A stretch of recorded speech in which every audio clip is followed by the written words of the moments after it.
Hello everyone, welcome to HVS studies. तो दोस्तों आज रहेगी 14 जून की फर्स्ट शिफ्ट आपकी ऑलरेडी कंप्लीट हो चुकी है। तो फर्स्ट शिफ्ट में आपके जो भी क्वेश्चन पूछे गए हैं आज हम उनको फुल डिटेल में कवर करेंगे। ये सभी 100% रियल क्वेश्चंस हैं। जो क्वेश्चंस आज की फर्स्ट शिफ्ट में पूछे गए हैं उन्हीं क्वेश्चंस को आज हम इस वीडियो में कवर करेंगे। और अगर आपको PDF चाहिए एनालिसिस की या फिर एक्सपेक्टेड क्वेश्चंस की तो टेलीग्राम ग्रुप रहेगा जिसका लिंक डिस्क्रिप्शन में प्रोवाइडेड है। आप हमारे टेलीग्राम ग्रुप को ज्वाइन कर सकते हैं। यहाँ पे आपको आगे आने वाले एग्जाम से रिलेटेड अपडेट भी मिलते रहेंगे। साथ ही साथ आगे एग्जाम्स के क्वेश्चंस हो गए, एक्सपेक्टेड क्वेश्चंस हो गए, टॉपिक की वीडियोज हो गई, सब आपको अपडेट इस टेलीग्राम ग्रुप में मिलते रहेंगे। तो इस टेलीग्राम ग्रुप को आप जरूर ज्वाइन कर लें। तो चलिए वीडियो को स्टार्ट करते हैं हमारे पहले क्वेश्चन से। तो आपसे क्वेश्चन पूछा गया, article 51A of the Indian constitution is related to. भारतीय संविधान का अनुच्छेद 51A किससे संबंधित है? तो इसमें हमारी फंडामेंटल ड्यूटीज आती हैं। इसको अमेंड करके ऐड किया गया था इंडियन कॉन्स्टिट्यूशन में। अगर फंडामेंटल ड्यूटीज की बात करी जाए तो बोरो किया गया है USSR यानी कि रशिया से। आर्टिकल 51A में फंडामेंटल ड्यूटीज आती हैं पार्ट 4A के अंदर। आपसे अगर पार्ट पूछा जाता तो पार्ट 4A आपका करेक्ट आंसर होता। स्टार्टिंग में 10 फंडामेंटल ड्यूटीज ऐड करी गई थी 42nd अमेंडमेंट एक्ट ऑफ 1976 के थ्रू। उसके बाद 11th फंडामेंटल ड्यूटी को ऐड किया गया, अमेंड किया गया इंडियन कॉन्स्टिट्यूशन में 86th अमेंडमेंट एक्ट ऑफ 2002 के थ्रू ऐड किया गया था। कौन सी कमेटी रहेगी जिन्होंने प्रपोज किया था फंडामेंटल ड्यूटीज को? तो वो स्वराज सिंह कमेटी के रिकमेंडेशन पे ऐड किया गया था। अगला क्वेश्चन आपसे पूछा गया, which state has the lowest sex ratio according to census 2011। 2011 की जनगणना के अनुसार किस राज्य का लिंग अनुपात सबसे कम है? तो ये हरियाणा स्टेट का सेक्स रेशियो आपका सबसे कम रहेगा। दोनों क्वेश्चन कवर कराए गए क्वेश्चन है हमारे चैनल पे। इसमें हमारे अगर सेंसस की हम स्लाइड की बात करें तो ये डेली कितने टाइम से हम कवर करते आ रहे हैं। इसमें आप देख सकते हैं लोएस्ट सेक्स रेशियो रहेगा हमारा हरियाणा स्टेट का। सेंसस जो टॉपिक है इंपॉर्टेंट टॉपिक रहा है। आज ही हमने सुबह जो एक्सपेक्टेड क्वेश्चन की वीडियो कवर करी थी उसमें कवर किया था। कल की एक्सपेक्टेड क्वेश्चन की वीडियो में भी हमने सेंसस टॉपिक को कवर किया था, वहीं से आपसे क्वेश्चन पूछा गया है। बाकी सेंसस की एक सेपरेट वीडियो है आपको चैनल पे प्रोवाइडेड है। अगर आपने उस वीडियो को नहीं देखा है तो आप उस वीडियो को जरूर देख लें जिन भी लोगों का भी एग्जाम रह रहा है, क्योंकि सेंसस से काफ़ी क्वेश्चंस हैं जो एग्जाम्स में डायरेक्ट देखने को मिल रहे हैं। अगर आपको वीडियोस देखनी हो तो आप उनको कैसे देख सकते हैं डायरेक्टली? तो ऑल स्टैटिक जीके टॉपिक के नाम से एक प्लेलिस्ट है जिसका लिंक आपको डिस्क्रिप्शन में प्रोवाइड कराया गया है। आप डिस्क्रिप्शन में जाके प्लेलिस्ट में जाके सारी वीडियोज को एक जगह देख सकते हैं। सेंसस 2011 का मोटो था our census our future. Highest populous union territory है दिल्ली, लोएस्ट रहेगी Lakshadweep. Highest populous state Uttar Pradesh और लोएस्ट रहेगी सिक्किम। एरिया में अगर आपसे पूछी जाती तो हाईएस्ट है, सबसे बड़ी स्टेट है राजस्थान और एरिया में सबसे छोटी स्टेट है गोवा।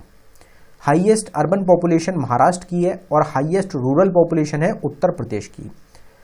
अगर इंडिया की बात करी जाए कि इंडिया में सेंसस 2011 के अनुसार अर्बन पॉपुलेशन कितनी है, तो वो आपकी 31.2% रहेगी। अगर रूरल पॉपुलेशन पूछी जाए तो वो 68.8% रहेगी। एवरेज सेक्स रेशियो इंडिया का 943 रहेगा।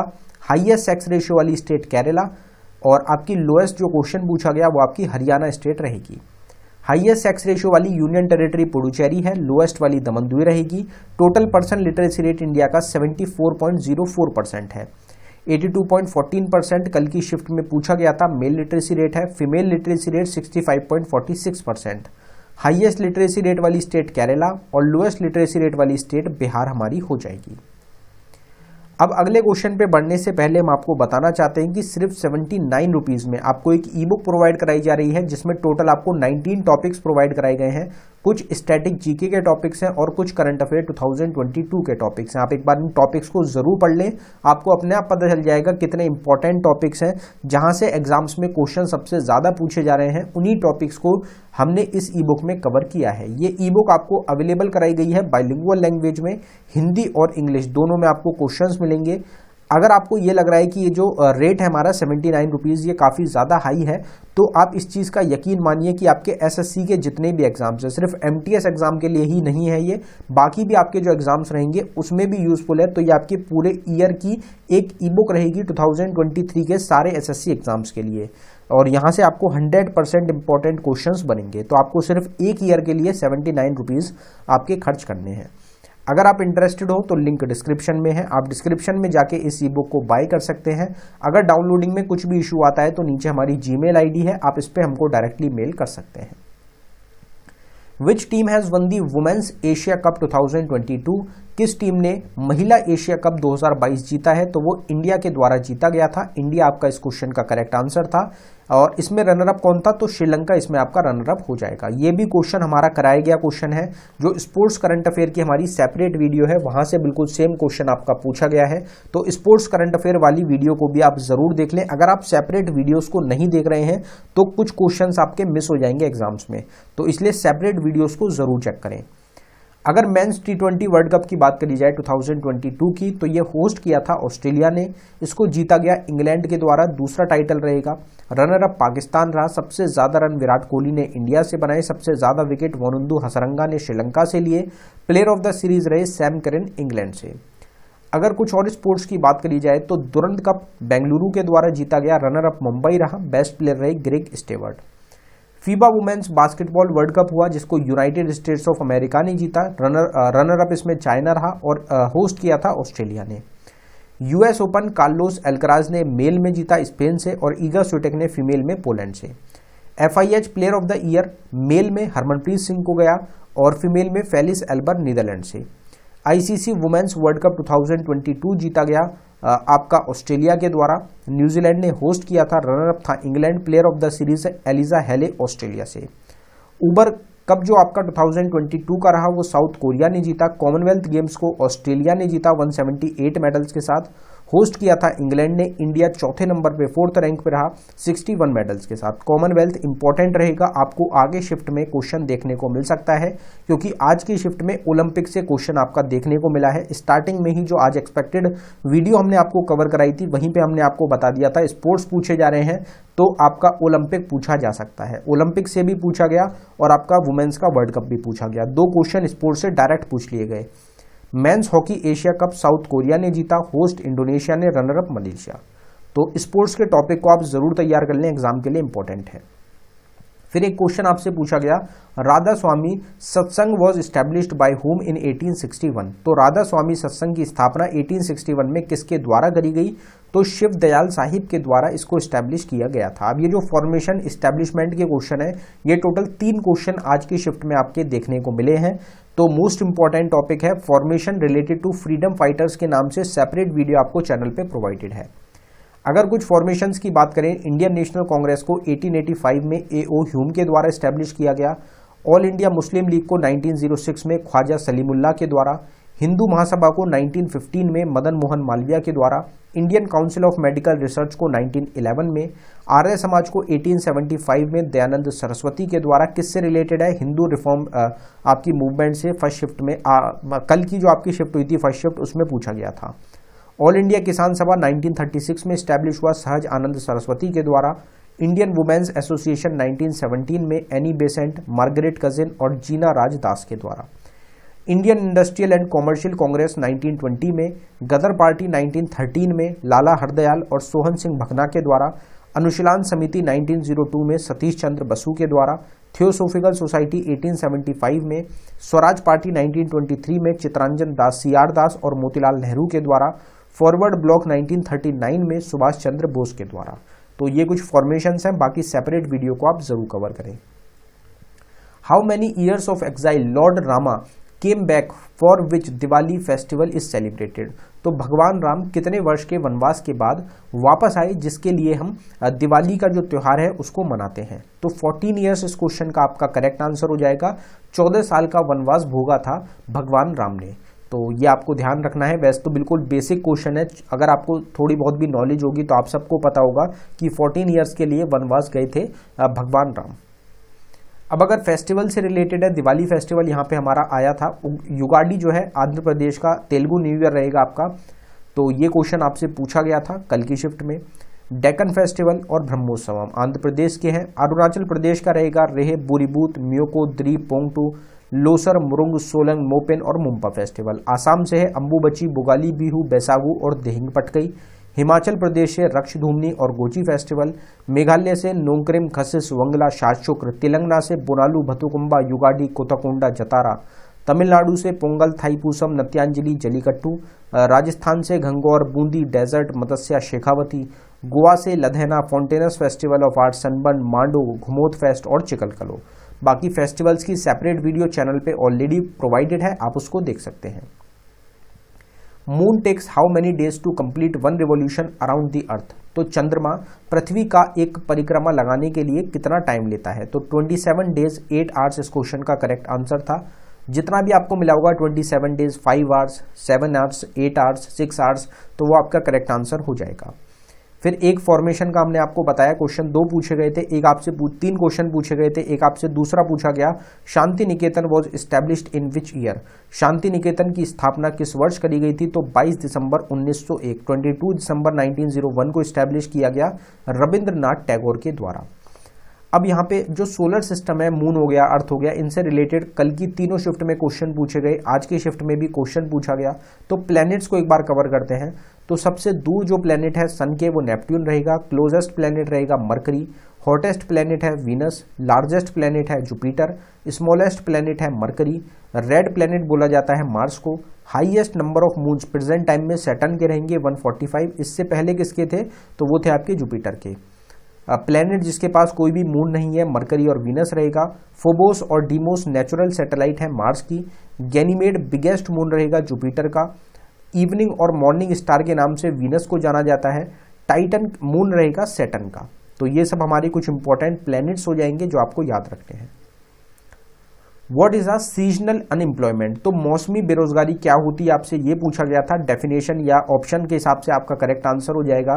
अगर डेफिनेशन की बात करें तो इससे रिलेटेड ही ऑप्शन जो होगा आपका वो करेक्ट था, जिसमें आपका temporary window of time where the number of available employment opportunity decreases. मतलब टाइम के हिसाब से, जैसे मौसम के हिसाब से जो अपॉर्चुनिटी कम हो जाती है किसी भी चीज़ की, एम्प्लॉयमेंट की, तो उसको हम क्या बोलते हैं? आपका सीजनल अनएम्प्लॉयमेंट बोलते हैं।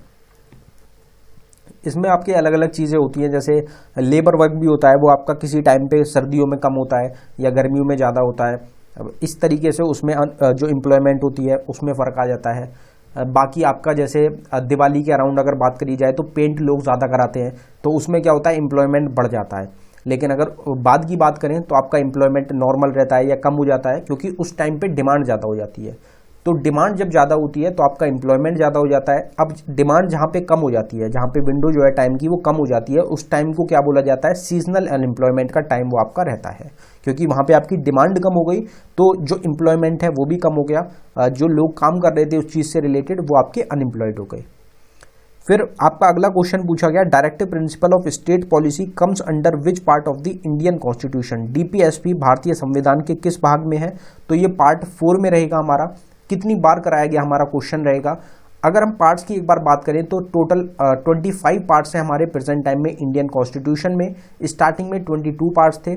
10 पार्ट्स को यहाँ पे कवर करते हैं। पार्ट 1 में आता है यूनियन एंड इट्स टेरिटरी 1 से 4 तक।